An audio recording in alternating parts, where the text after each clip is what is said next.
পিছনে অলরেডি হচ্ছে চাষিরা মৌমাছির বক্স না কি বলে এটা লাগাইছে, তারা মধু সংগ্রহ করতেছে এবং ওপর দিয়ে দেখা যাচ্ছে অসংখ্য অতিথি পাখি ঘুরে বেড়াচ্ছে।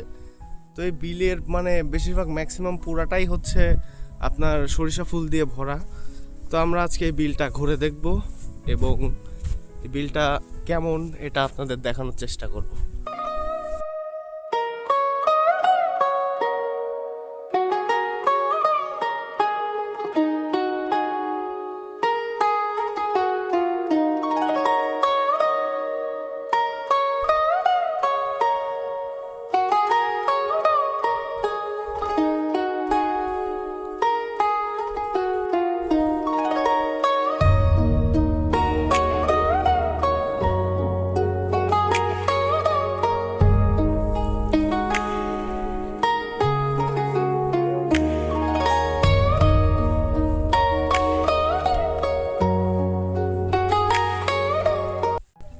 তো আমি এখন মূলত আছি হচ্ছে চিরল বিলের মাঝখানে।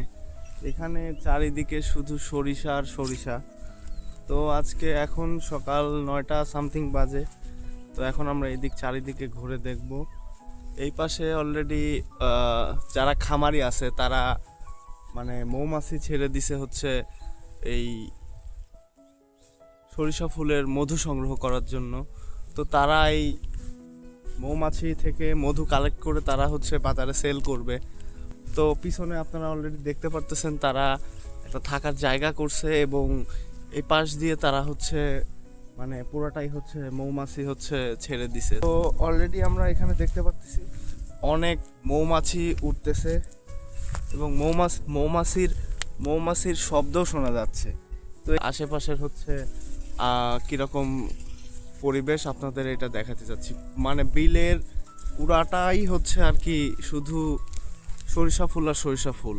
এই ইচাখালীতে বেশিরভাগই হচ্ছে এই শীতের সিজনে এরা হচ্ছে সরিষা চাষ করে এবং এখানে দেখার মতো একটা পরিবেশ সৃষ্টি হয়। তো আমরা এখন আসি হচ্ছে ইচাখালী চিরল বিলের মাঝখানে। তো চলুন সবাই একসাথে ঘুরে দেখি ইচাখালী বিলটি। তো আমি এখন অলরেডি সরিষা ফুলের ক্ষেতের মাঝখানে আছি। মাঝখান দিয়ে যাওয়ার একটা রাস্তা আছে, এদিক দিয়ে যাচ্ছি। তো এই পুরাটা ভিউ এতটাই সুন্দর যা বলে বোঝানোর মতো না। গ্রামের ভিউ আসলেই অন্যরকম একটা এক্সট্রিম লেভেলের ভিউ। দেখতে পাচ্ছেন আপনারা ওপর দিয়ে হচ্ছে অনেক হচ্ছে অতিথি পাখির আগমন ঘটেছে। এখানে অনেক অতিথি পাখি আছে এবং পরিবেশটা আসলেই অনেক জোস। তো আমরা এখন ওই পাশে যাব, গিয়ে ওইদিকে একটু ঘুরে বেড়াবো। তো এখানকার সকালের পরিবেশ, শীতের সকালের পরিবেশ যে এত সুন্দর হয় এই বিলের মধ্যে না আসলে তা বোঝা অনেক দুষ্কর। আসলে প্রাকৃতিক গ্রামীণ দৃশ্যগুলা দেখতে এত সুন্দর হয় যা ভাষায় প্রকাশ করার মতো না। এই জায়গাটাতে মোটামুটি আগে সাইড দিয়ে যে গাছগুলা দেখতেছেন এরকম গাছপালা ছিল না।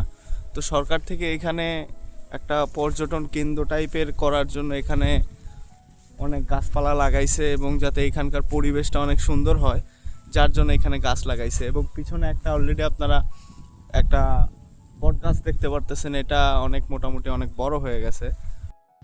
তো আমার পিছনে যে জায়গাটা দেখতে পারতেছেন এটা মূলত একটি বসার জায়গা। এইখানে যারা কৃষক মাঠে কাজ করে তারা কাজ করে যেন এখানে এসে কিছুক্ষণ বিশ্রাম নিতে পারে, যার জন্য এটা সরকার থেকে করে দিছে। চাটমোড়ের মধ্যে এটা একটা ধরেন নিরিবিলি একটা জায়গা যেখানে আপনারা এসে পরিবার নিয়ে ঘুরতে পারবেন, কিছু সময় কাটাতে পারবেন নিরিবিলিতে। আর এখানে মূলত দেখানোর জিনিস মূলত এগুলাই। তো আজকের ভিডিও এ পর্যন্তই।